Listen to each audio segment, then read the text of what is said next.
Afternoon. I'm now joined by Dmytro Sergeyev, the project director at Jokkmokk Iron Mines, to run through the state of play at Kallak, the progress over the recent months, and the plans for the way ahead. Um, Good afternoon. Hello. Hi, Ed. Good to be here. You have now literally been in post for exactly 1 year. I wonder whether you can provide a little bit of a sort of background, your background, and your sort of uh, highlights from the last 12 months. Sure. 1 year in a position as a project director for the Kallak project at Jokkmokk Iron Mines. It's been rewarding, challenging, very rich year. A lot has happened. I think we've done plenty of things. I've learned a lot, both about Kallak and local stakeholders. We have done plenty of technical advances around the project. Happy to have Morgan with me on this journey, who has a solid history of the Kallak project and very good ties with the local communities in Jokkmokk. My background is within the environmental field, and I've been working for over 10 years within mining environment projects in Scandinavia.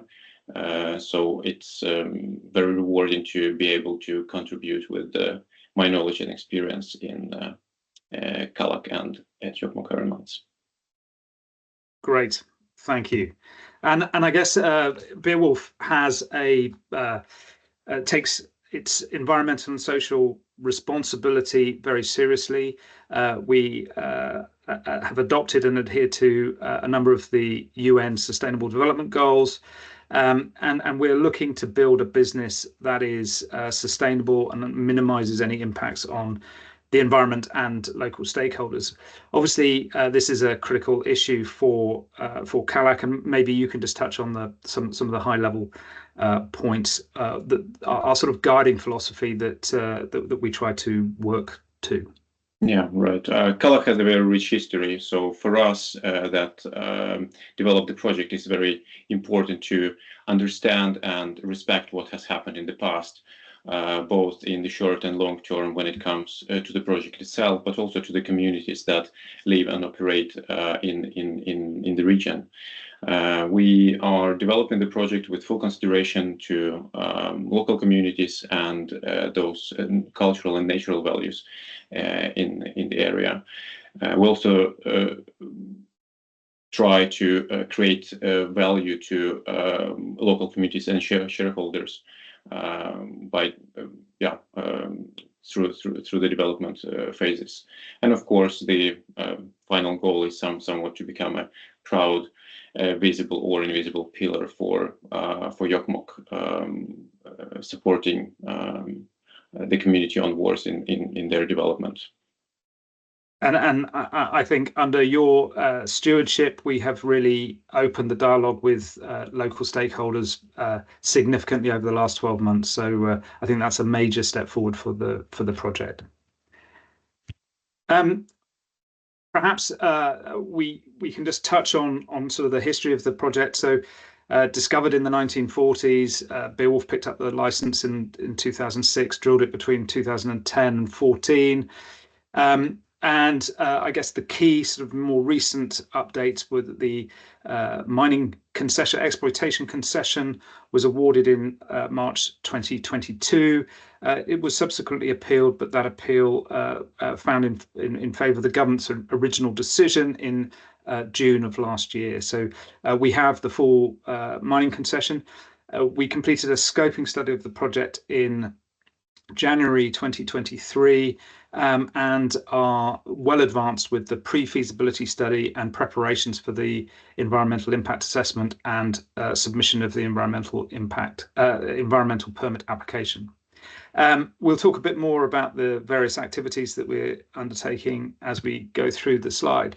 But first, perhaps you could just sort of provide a bit of geographic context for the project.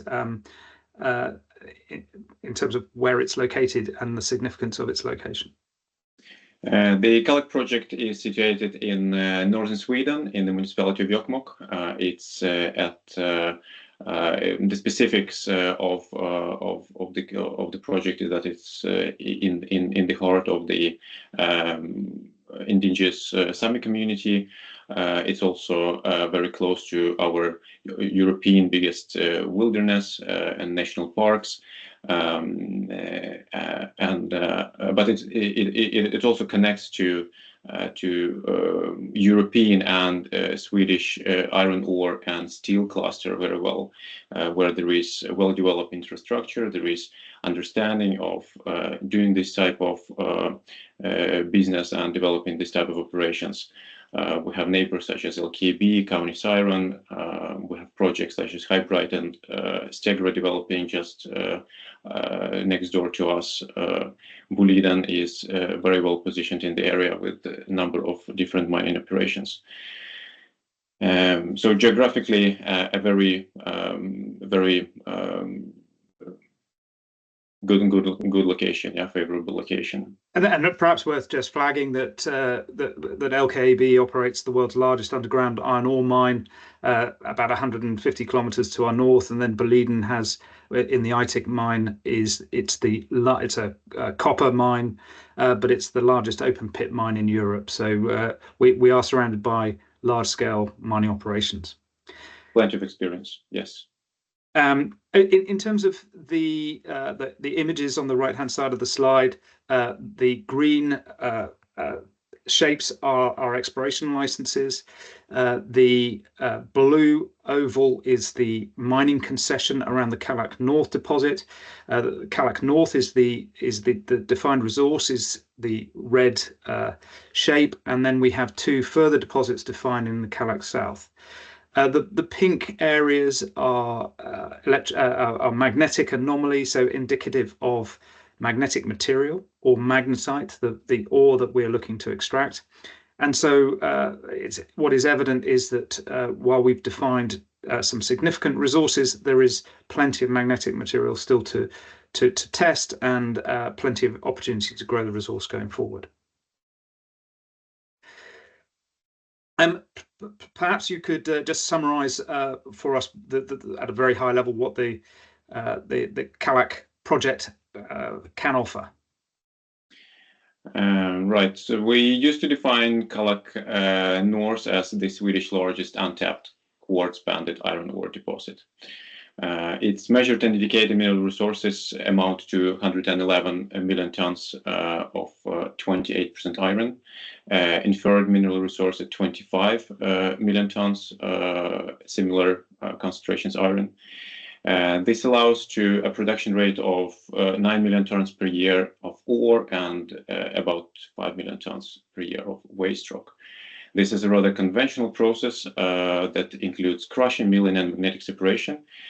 Due to the natural composition of the ore, the process does not require any flotation. Based on current understanding, we see that the production rate can amount to up to 2.8 million tons per year of high quality, low impurity magnetite concentrate with over 70% iron. We understand today that 100% of this production volume is fully suitable for the DRI process.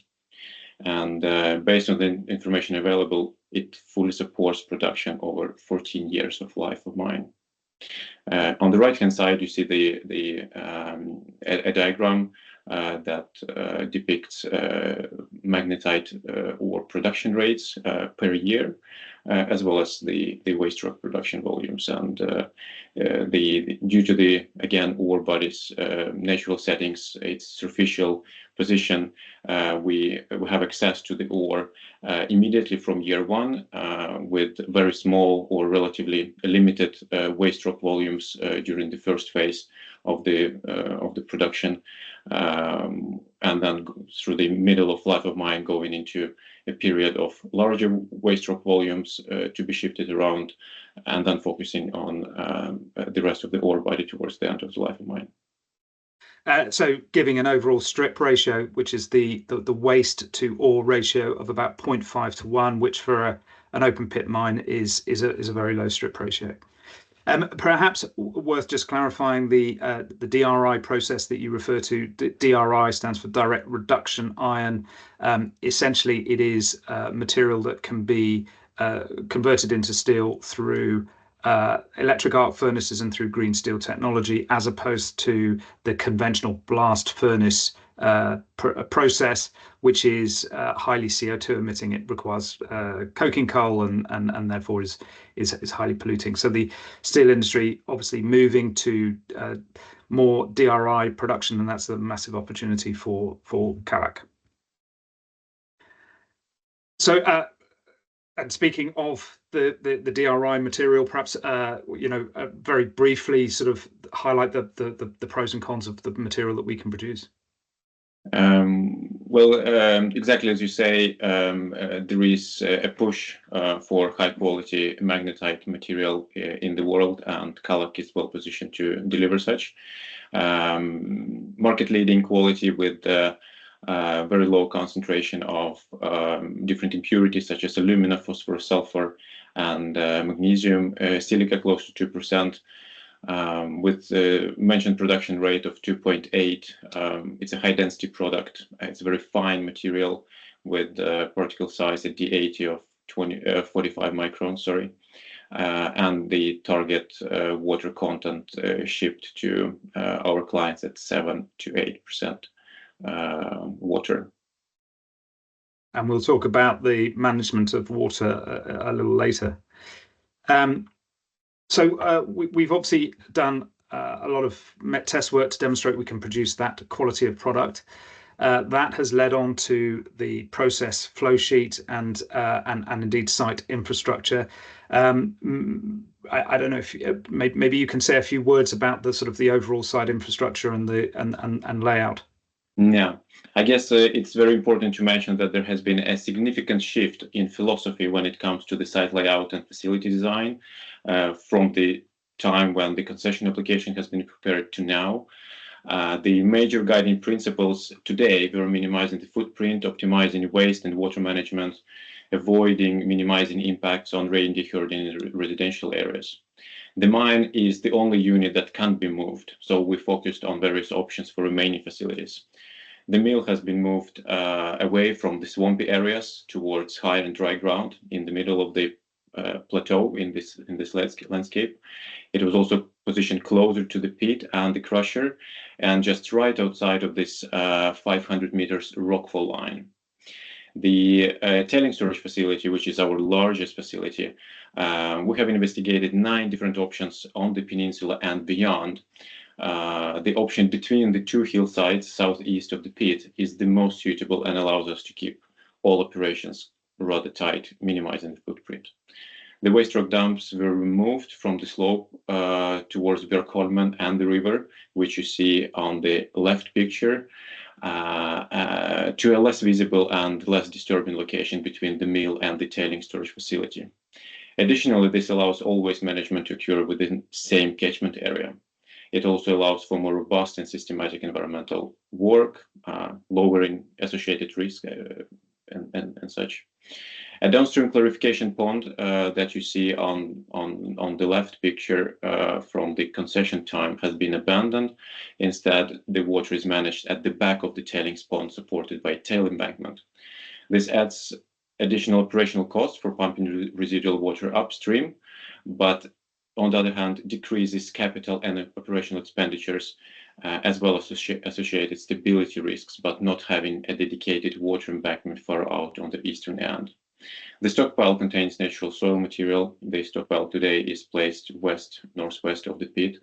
It contains glacial till, moraine, pit, and is placed west of the pit towards Bergholmen to create a noise barrier towards the residential areas.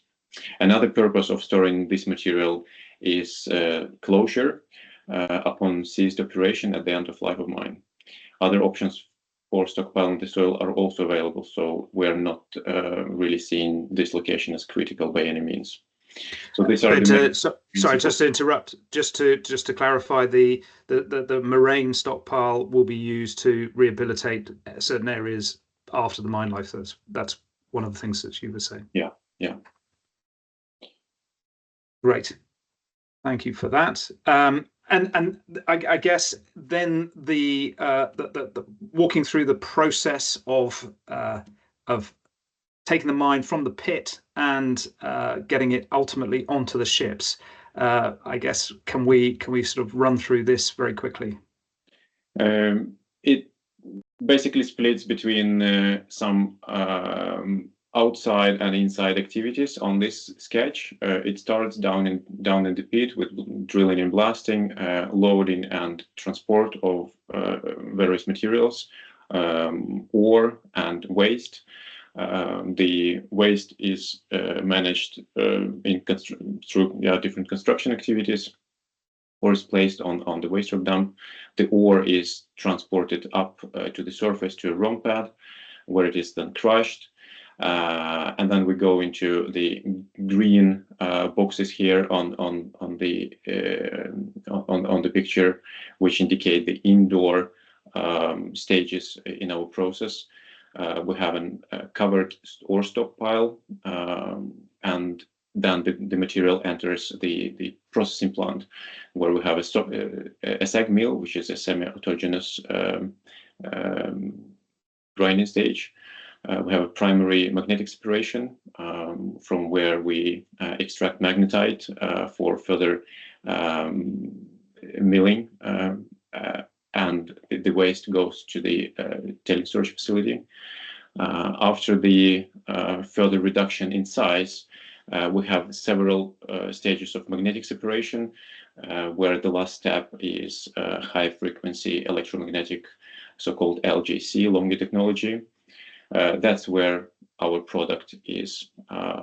We achieve sort of the product at the end of this processing step. At the back of the mill, the magnetite is mixed with water, conditioned with water, to be prepared to be pumped through a pipeline to our train loading facility at the railhead. It first enters dewatering station, where magnetite is conditioned to 7 to 8% of water content. The filtrate is collected and returned back to the mill, while the product is stacked inside a terminal to be loaded on trains. The trains then leave the terminal to reach a harbor port for unloading and loading on ship. And I guess just one point of clarification: the process, the magnetic separation, is a wet process, so the material coming out of the processing facility will already be a slurry. But you mentioned conditioning with water prior to pumping, so that's just to make sure that we have the right quantity of solids, the right mix of solid and water, the right slurry prior to pumping. I think this slide also is useful from an innovation perspective. There are two areas that we are investigating new innovations to reduce environmental impacts. One is blasting. I mean, perhaps you can just talk about a little about that innovation, and then the second is with respect to our mining fleet and trying to electrify that. Right. So blasting is one of the largest environmental stages in mining that contributes to environmental impacts, and there are alternatives to conventional ANFO emulsions, nitrogen-based emulsions. So we are currently looking at possibility to adopt nitrogen-free explosives in this process. This would allow to minimize our climate and environmental impact in terms of emissions of nitrogen gases, CO2, but also nitrogen residuals from undetonated explosives that can sort of come in contact with water and contaminate surrounding watercourses. So this is one that comes down to mining and blasting. You mentioned also the electric fleet. Yes, and this is also something we're looking at. Possibility to A, electrify the fleet, and B, to find autonomous solutions for in-pit transports. And we're looking for several different fleet size options, to understand the operational flexibility, capital costs, operational costs, and associated challenges with that. And of course, I guess the pipeline should also be mentioned here as one of the novel transport solutions in this climate as part of same type of thinking. Yeah, no, very good point. And possibly with respect to the explosives and the autonomous electrified transport solutions, being located where we are in the Nordic region, there is a lot of innovation around both areas. So we're talking to local Swedish companies with respect to both these particular innovations. So it's another benefit of being located where we are.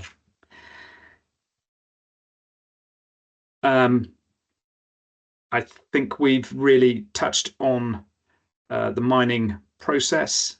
And perhaps we can just talk through this video. I'll hand it over to you. And this just very briefly shows the current layout of the site around the pit. You see the pit in the middle of the picture. It's 270 meters deep, 1 kilometer long, 600 meters wide. So it's rather large facility in this scale on this site. The moraine stockpile, overburden stockpile to the left, it's not very high. It's about 20 meters high, but it's elongated. We see a ROM pad just outside of the pit where the crusher as well is located, and back of that we have a stockpile for crushed ore stockpile. Yeah, crushed ore stockpile. Thank you. From there, material is sent to the processing facility. And our big waste facilities you see in the right-hand side of the picture.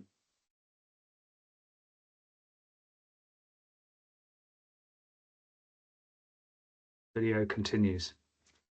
So the idea has always been, if you just flip back quickly, the idea has been to free the space both south of the pit, which is towards us in the picture, and west of the pit, and try to work with the footprint towards the east and southeast, where we have tailings storage facility and the waste road down. This minimizes visual impacts, requires less amount of land to be acquired at the end of the day. And avoids areas of high nature values as well, which is something that's obviously very important. Again, I think we've talked in some detail about the processing flow sheet, so we will move through this slide. And again, you mentioned previously the trade-off study that we did, and actually it was an update on a trade-off study done at the scoping study stage, looking at alternatives for the tailings facility. Perhaps anything that you want to say about the specific option that we chose? Yeah, so the process of selecting the sites is rather classical. You start with different options based on the terrain features in the area, and there was 9 different alternatives. 3 of them were chosen for more in-depth evaluation after the others were disregarded when rain occurred in nature values and wetland areas were taken into account. And then preferred option was basically the one that allows us high flexibility and operational stability. So it's probably worth just flagging it was the same general location as was selected for the scoping study. So we've correct. confirmed that that was the preferred option. However, we have modified the design significantly since the scoping study and enhanced that design.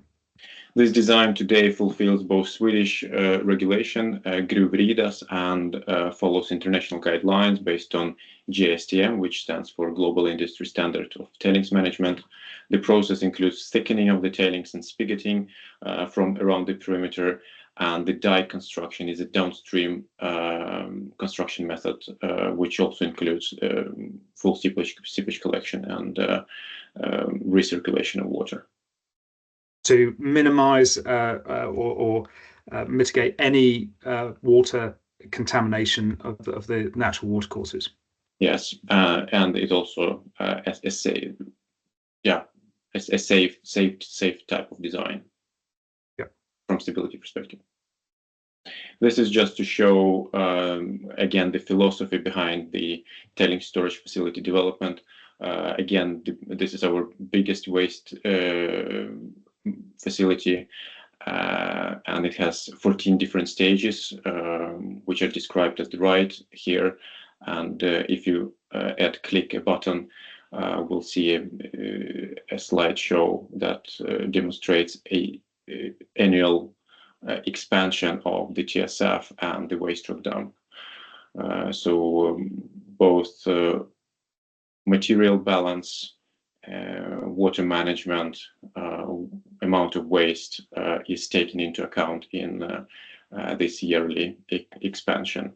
It allows us to have a good operational control over our material balance at the site, water management, and costs. Great. So now moving on to the waste rock dumps, which are located just to the north of the tailings. Obviously, these are removed at the time of mining, so it is the non-ore component, and we can use significant volumes of waste rock in the tailings embankment, so reduce the size of the overall waste rock dumps. But anything else that we should flag on this slide? I guess, yeah, again, to just mention that keeping everything within the same catchment allows for effective waste management, water management, and mitigation of environmental risks. Right. Again, you talked about the moraine stockpile, the surface, the overburden stockpile that is initially a sound barrier, but ultimately will also be used for rehabilitation of disturbed areas. We're already today planning for closure at the end of life of mine, and it's very important for us to understand how much material do we have at the end of the day to be able to rehabilitate the site. Great. So moving on to transport options, and I suppose if I just to talk to the overall strategy here, the current market as it currently stands, and where the greatest expansion in demand for DRI, direct reduction iron, is currently in the Middle East, and therefore to access the Middle East, we really need large vessels, so the ultimate goal is to get the material to the port of Narvik, which is a deep water, ice-free port, so you can get Capesize vessels all the year round. The question then is, how do we get there? There is the Malmbanan, which runs from the Bothnian coast, Luleå, all the way up to Narvik. And Malmbanan stands for the ore railway, so it transports all of LKAB's iron ore, or a significant portion of it. To the south of that, there is the Inlandsbanan. We'll talk a little bit more about that. And we lie 43 kilometers from the Inlandsbanan. So there is that leg of the journey to consider as well. So and that is the pipeline solution that we briefly touched on.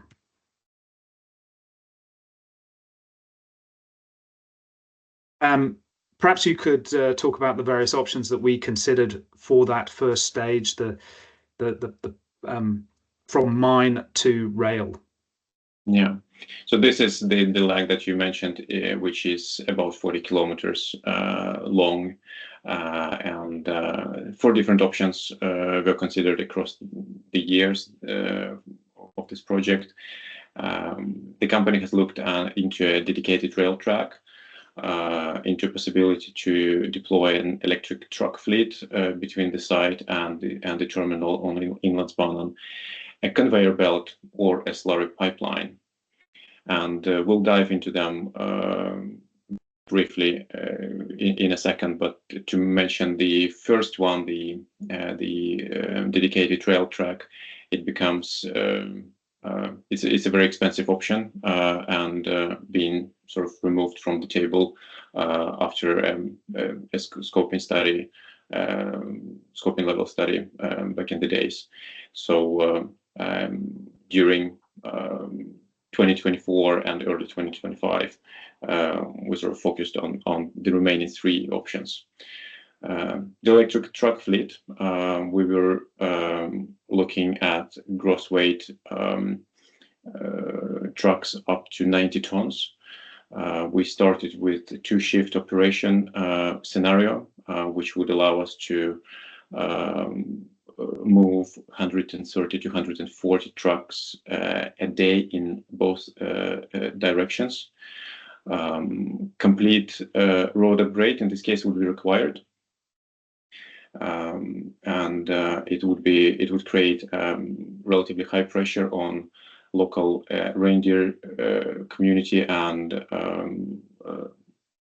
villagers and villages around the route, as well as high dust and noise impact.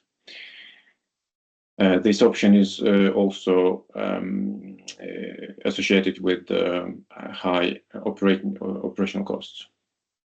Additional infrastructure required in terms of if we choose an electrified fleet, charging infrastructure is needed. I mean, probably worth just flagging, this would be considered probably the most conventional of the options, and is used by a number of our peer companies in the region, but it doesn't offer the operational flexibility, and we have the benefit of being able to design or optimize the design of our transport solution. Onto the conveyor. Another option, has been to build a conveyor belt from Kallak to Inlandsbanan. This option requires relatively long straight stretches to be clear cut. Conveyor belt itself is not very wide. We're talking about up to 1 meter wide belt. But then a service road needs to be built, so a corridor of up to 10 meters would be required in order to be able to build and maintain the infrastructure. The conveyor belt itself is a covered structure, which allows for high safety, low noise, low dust operation, but it is about 2 meters high and creates direct barrier in the landscape for local reindeer husbandry. It also creates a large natural impacts. We will be facing a large number of water crossings, wetland crossings, and similar.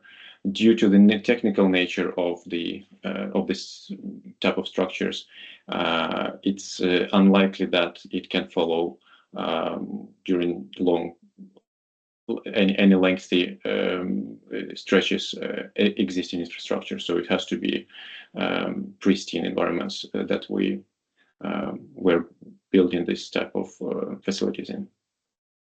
So I guess that then neatly leads us on to the slurry pipeline.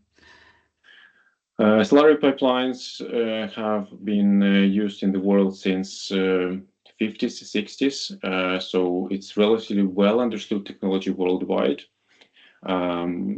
It showed to be high reliability, high safety, low cost operational options. It has a relatively high capital cost though.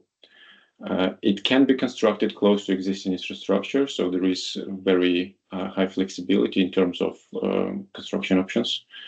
For Kallak, we have a favorable terrain profile, and you see it in the picture in your right lower corner.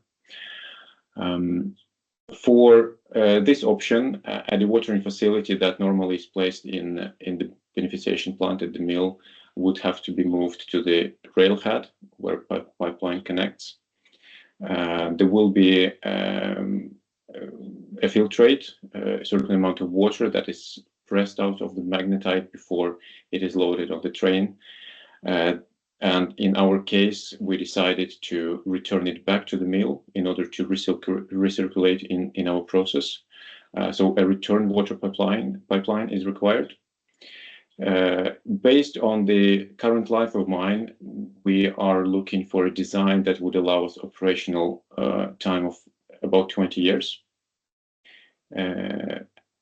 The design has relatively limited environmental and social impacts. In current conditions, the pipeline needs to be buried in order to protect it from frost.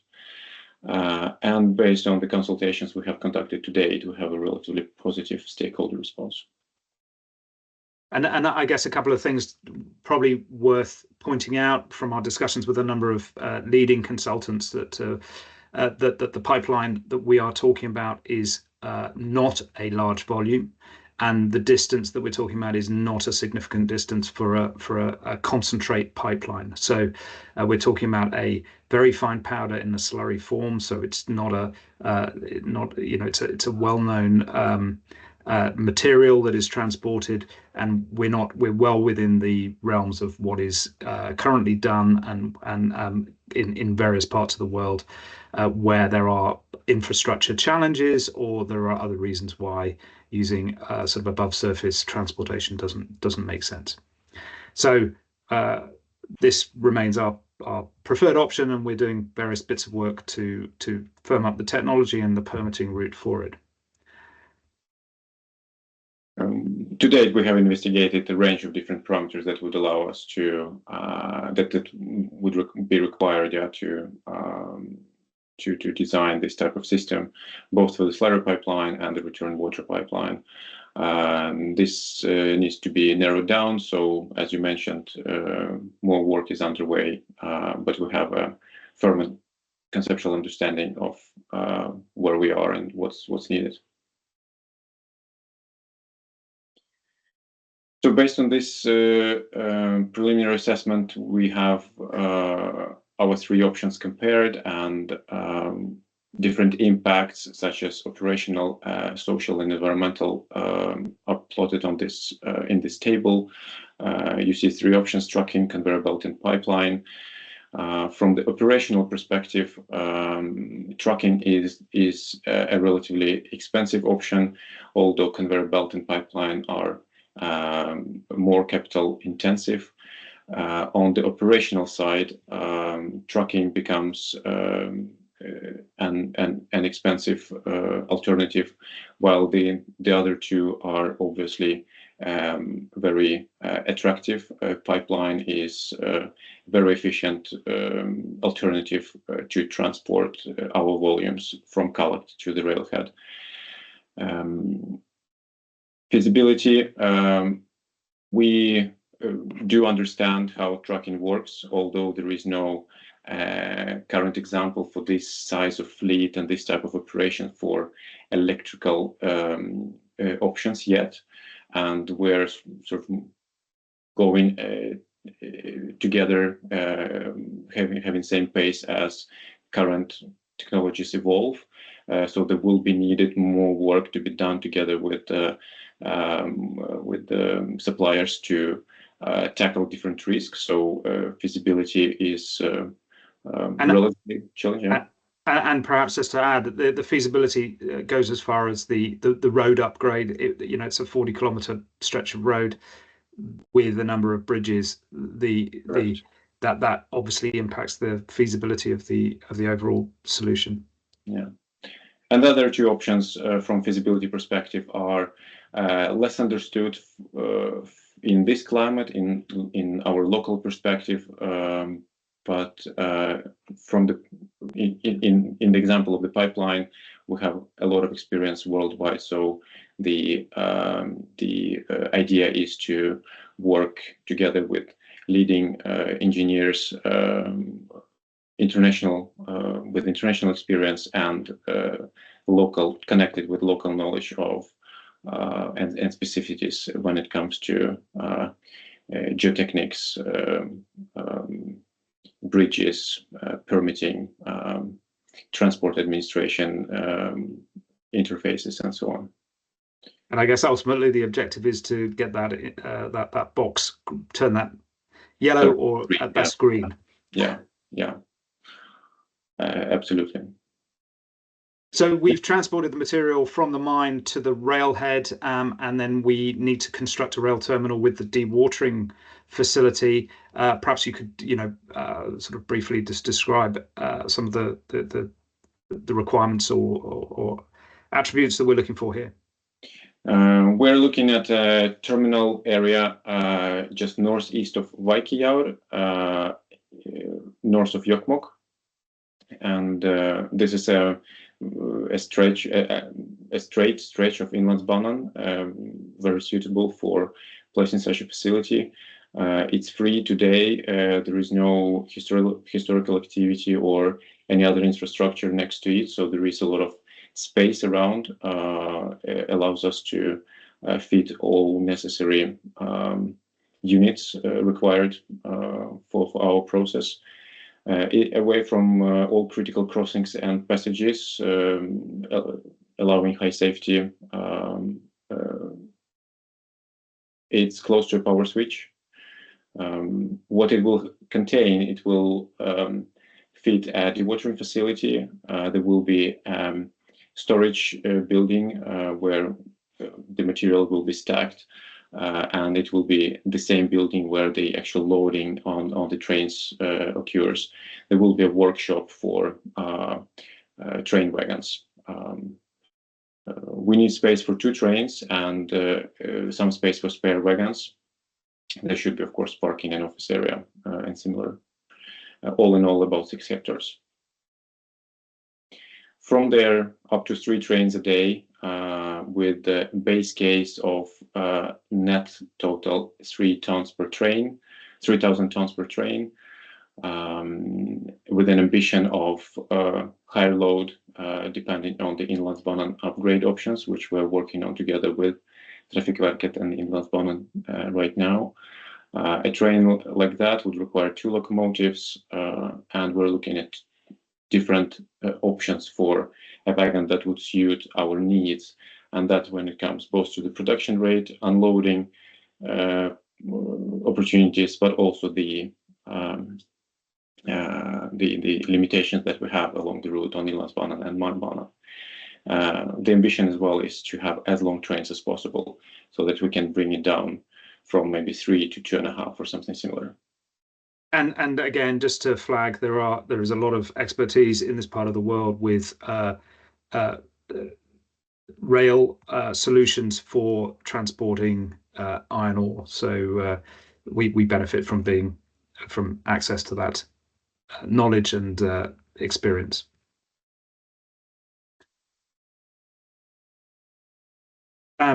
So we've talked about the slurry pipeline and the fact that we're doing further work. Perhaps just a word on the capacity on the rest of the line and any kind of pinch points or any issues that we are working through at the moment. So we're working on a number of different questions on the leg between Jokkmokk and Gällivare. This is the bearing capacity primarily, and between Gällivare and Narvik is the slot capacity together with other actors and producers. And I think I must say it's a very productive cooperation on both ends. Our trains are in the ongoing simulations for future traffic on Inlandsbanan and Malmbanan, and we are cooperating with all engaged parties in this on these questions. And further, we also have very good engagement with the port of Narvik, and indeed other ports, but specifically Narvik, looking at loading facilities in the port. Very strong team in Narvik, a nice free facility with excellent track record of bulk material handling. A lot of experience in the region. Great. So that's actually the end of the slide deck. Thank you very much, Dimitri. I don't know if there's any final words that you want to say in terms of sort of key next steps and the ambition for the next 6 to 9 months. Well, I guess just to summarize, we're very much committed to propel both technical side of things and the permitting, as well as fully focused on our continuous stakeholder engagement, and this is on all levels. I'm very much looking forward to push the project forward to the next milestone. Excellent. Thank you very much for listening, and thank you, Dimitri. Thank you.